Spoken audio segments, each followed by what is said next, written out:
Sheil Kapadia joins us from The Athletic. A great piece that I read. I was doing the Dan Patrick Show, and all of a sudden it popped up, and I start reading going like, man, can we get you on now? Like, no, we got to wait later. Okay, so obviously you cover the Philadelphia Eagles for The Athletic, and Doug Pederson didn't want to be quoted, didn't want to have comment on the article itself. But, and you tell me if I'm wrong, you paint the picture of an owner who is really involved in the everyday decision-making, and he's created this analytics department that's led by a friend of his son who eventually will take over, we think, for the owner. And there's kind of infighting and a power struggle between the analytics department and the scouting department and the coaching staff. And then Howie Roseman is really close to the owner, and that feels like the front office and the coaching staff struggled, at least again, based upon your sources, to be able to make their own decisions without the owner and Howie Roseman interjecting. Is that fair? Yeah, I don't even know where to begin with this. Honestly, I didn't know what my first question was. I just want to, for people who haven't read the article, I just want to paint a picture of what you painted. Yes, no, I think what you said was fair, and I guess the big picture view is that, yes, this was a team that won the Super Bowl, and in 3 years, they fired their head coach, they trade their quarterback, they have a 4-win season, and who's left standing? And who's left standing is the owner, Jeffery Lurie, and the GM, Howie Roseman, who is now the GM under his fourth head coach, which is sort of unprecedented in NFL history. So, yeah, I think you painted that fairly. It's interesting because obviously he was swept aside when Chip Kelly came in, and some of his guys were traded off and whatever. And the Chip Kelly thing, they won 20 games the first 2 years, and then the bottom fell out.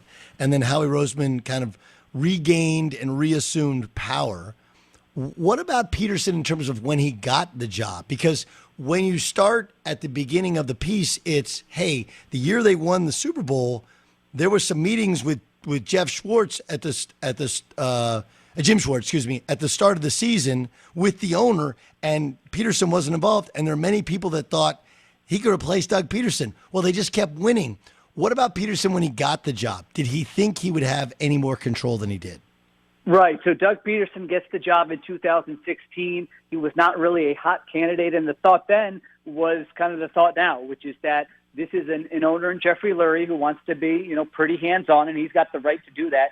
He owns the team, and a general manager in Howie Roseman who has a lot of control. This isn't a situation like you see with some teams around the league where the head coach has control of the 53-man roster and other key decisions. This is a situation where the general manager, Howie Roseman, is going to be making those decisions. So I think they wanted a head coach who was not going to be involved in personnel and who would kind of fit with the philosophy they had for the organization. So that's 2016. They have an okay year.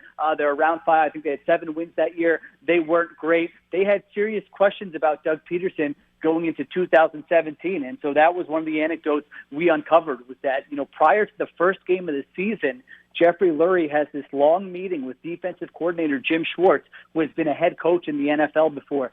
3, 4, 5 hours, somebody described it as to me. Now, owners can have meetings with coaches whenever they want. However, there was a feeling in the building by multiple people we talked to at that time that the owner, Jeffery Lurie, was vetting internal candidates to replace Doug Pederson should the Eagles get off to a slow start. Now, fast forward, what happens? The Eagles go on a tear. Carson Wentz gets injured. Nick Foles comes in. They win the Super Bowl that year. And so that changes, really the entire narrative around Doug Pederson. But it's kind of a look back that, that was not their expectations going into that season, to the point where some in the building thought that they were getting ready to move on from Pederson. Doug Gottlieb Show here on Fox Sports Radio. We're discussing Sheil Kapadia, who writes for The Athletic. He wrote a piece. If you subscribe, you don't subscribe to The Athletic, it's not very expensive. Unbelievable writing and insight into all your favorite sports teams. And he wrote a piece on the Eagles, who he covers, and kind of what happened to the downfall, the dysfunction within a franchise that won a Super Bowl, and then they say, hey, we're going to have more fun than the Patriots. All that fun left the coach fired, and the quarterback being traded to the old offensive coordinator, who's now a successful head coach with the Colts. Who was most responsible for Carson Wentz's contract? For his contract, you Yeah. got to look at the owner and the GM. I mean, Jeffery Lurie and Howie Roseman. And to be fair, it was not, at the time when I wrote about it, I wasn't saying this is a terrible move. I mean, a lot of times if you have a quarterback who's on a rookie contract who you are confident in, it is smart to get that big contract out of the way early because you're confident in him. The price is only going to go up. And so when they made that move, they thought maybe the floor for Carson Wentz is he's going to be like the 12th best quarterback in the NFL. Well, you can live with that because they thought he had a high ceiling. They did not anticipate that the floor for Carson Wentz was going to be among the worst starting quarterbacks in the NFL, which was the case last year. But I do think it's fair for that to look at the decision at the time it was made. A team like the Dallas Cowboys, right? They waited on Dak Prescott and they waited, and all of a sudden they're paying a lot more this offseason than they would have last offseason. So I don't think that was sort of their biggest failure. I think teams make mistakes and you got to make decisions, but if that's all it was, I don't think it would be a huge deal. I think their biggest failures are sort of the relationships in the building, the lack of collaboration you alluded to, where it's analytics having friction with the coaching staff having friction with the front office, and really the only people who have full transparency of what's going on in all those departments and who have all that information is the GM, Howie Roseman, and the owner, Jeffery Lurie. So, there are decisions that are made, like the one to draft Jalen Hurts last year, that leaves people in the building kind of scratching their heads going, wait a minute, I did not think this was part of the plan. So I think that's the key with them going forward is can they build that sort of different type of culture where everyone feels like they're pulling in the same direction. The analytics department, is it one guy? Is it a whole department? It's four people. But the head of that, his name is Alec Hallaby. He's got a vice president title. He's been with the organization for 10 years. And, there's a feeling in the building by some that this guy has Jeffery Lurie and Howie Roseman's ear, and so that he has kind of this oversized influence. So other people in the building, they see certain decisions that are made, and they say, hey, we know why that was made because the analytics staff gave Lurie and Roseman that information. Now, again, I come back to if your GM is a CEO-type GM and his job is to tie every department together, then he's got to manage that relationship. I mean, Doug, this is not a new dynamic, right, in professional sports, the analytics staff not getting along with the coaching staff or traditional scouts. I mean, this happens everywhere. However, if you have buy-in from your owner, which they do in Jeffery Lurie, that analytics is going to be a significant part of what we're going to do. We're going to be at the forefront of this. Well, then you need to manage those relationships so that coaches, scouts, personnel people, they don't feel second-guessed. They feel like, hey, the analytics are actually here to help us. We're all working together, and that has not been the case. Yeah, no, I mean, listen, Buffalo has a tremendous analytics department, and those guys seem to be getting along and doing it well. I think the question is it because, like you said, it's not what they've done, it's how they've handled what they've done, right? Did you hire a guy who's really qualified and happens to be the buddy of the owner's son, or is he just really, really qualified, or is he just a buddy, and that's why he got the job? And I think that breeds the mistrust. What about the draft the past couple years? You point out the Jalen Reagor pick. I mean, perfect example. Justin Jefferson goes right behind him. Was that Howie? Was that Lurie? How do you when you need a wide receiver, you take a wide receiver and you take the wrong one? Whose fault was it? Yeah, that was a situation where the scouts and the personnel staff, to my understanding, wanted Justin Jefferson. They felt like this guy is the superior player. Look at how we've stacked the board.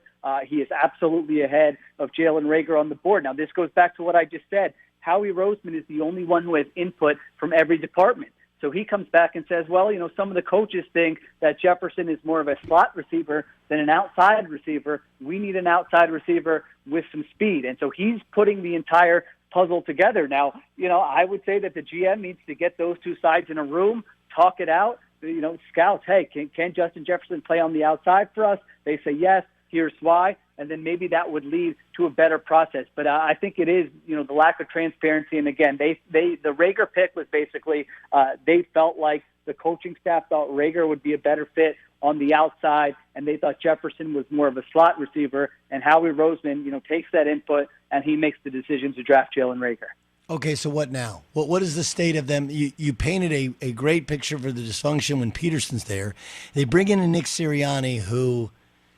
It feels like a yes man, right? Feels like you can barely see Howie's lips moving when Nick Sirianni speaks. Is that a real way of looking at it, or is that unfair in considering he'll be given a chance to actually coach?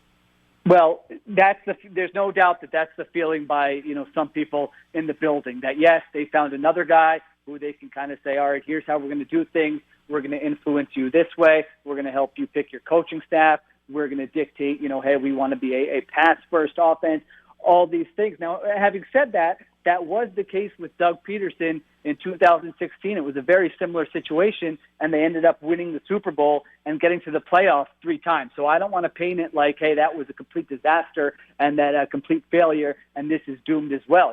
Nick Sirianni proves that he's a very good head coach. He will be given that opportunity. But at the same time, another guy they were looking at was Josh McDaniels, and that would have been a very different hire, because people I talked to said, all right, this setup was not going to fly with a guy like Josh McDaniels. He was not just going to say, okay, pick whoever you want. Yeah, sure, I'll have these meetings with you guys. I'll explain my every move. And so this is a very different hire. This is more in the Doug Pederson mold. So Sirianni will be given the opportunity. He deserves the opportunity, in the situation that he's in. But certainly it's fair to characterize the feeling by some in the building that they're just kind of finding another guy who they feel like they can influence and who they feel like will fit with what they want to do.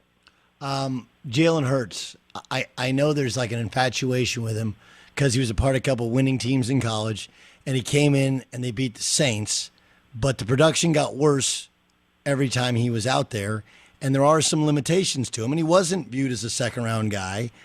He's going to be the guy, I guess, but again, Howie said that before when he re-signed Sam Bradford and then they went and drafted Wentz.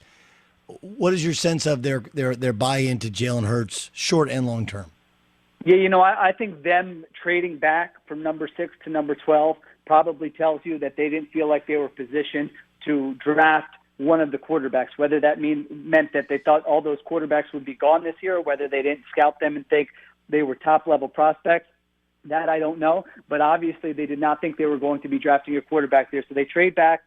I do think, barring something unforeseen, that Jalen Hurts will be the starter this season, and they'll just kind of buy a year. They'll see, all right, if he plays well and is really good and surprises us, that's a great outcome. But by no means are they tied to him long term. They've picked up an additional first-round pick by moving from 6 to 12, and they also could get another first-round pick in the Carson Wentz trade if he plays like 70% of his snaps. So they could be going into 2022 with 3 first-round picks, and that puts you in position to either move up to draft a quarterback, or if one of these veterans, like we saw with Matthew Stafford, if one of those guys becomes available, and they will have the draft capital to make that move. So I think they wanted different options really going into next season, and that's why they made that move. So I think Hurts, I think he'll get a shot this year. I don't think anything is promised to him beyond that. Sure, great stuff, man. Really like the piece. Love your insight and appreciate having you on. Look forward to talking more in the future. All right, appreciate it. Take care.